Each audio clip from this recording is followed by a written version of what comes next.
Proverbe chapitre 6.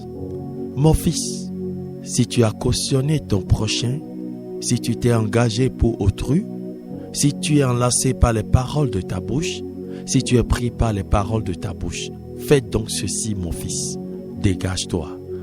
Puisque tu es tombé au pouvoir de ton prochain, va, prosterne-toi et fais des instances auprès de lui. Ne donne ni sommeil à tes yeux, ni assoupissement à tes paupières. Dégage-toi comme la gazelle de la main du chasseur, comme l'oiseau de la main de l'oiseleur.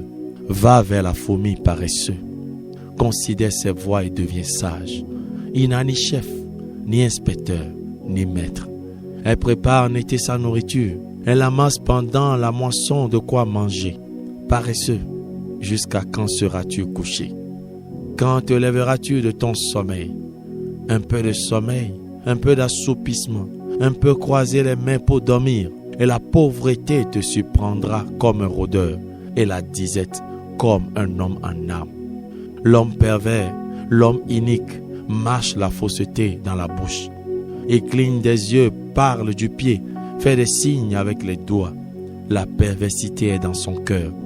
Il médite le mal en tout temps, il excite des querelles. Aussi sa ruine arrivera-t-elle subitement. Il sera brisé tout d'un coup et sans remède. Il y a 6 choses que hait l'Éternel, et même 7 qu'il en a en horreur.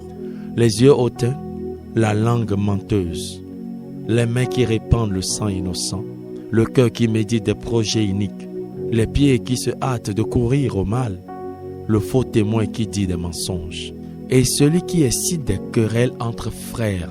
Mon fils, garde les préceptes de ton père, et ne rejette pas l'enseignement de ta mère. Lis-les constamment sur ton cœur, attache-les à ton cou. Ils te dirigeront dans ta marche. Ils te garderont sur ta couche. Ils te parleront à ton réveil. Car le précepte est une lampe et l'enseignement une lumière. Et les avertissements de la correction sont le chemin de la vie. Ils te préserveront de la femme corrompue, de la langue doucereuse de l'étrangère. Ne la convoite pas dans ton cœur pour sa beauté, et ne te laisse pas séduire par ses paupières. Car pour la femme prostituée, on se réduit à un morceau de pain. Et la femme mariée tend un piège à la vie précieuse. Quelqu'un mettra-t-il du feu dans son sein sans que ses vêtements s'enflamment? Quelqu'un marchera-t-il sur des charbons ardents sans que ses pieds soient brûlés? Il en est de même pour celui qui va vers la femme de son prochain. Quiconque la touche ne restera pas impuni.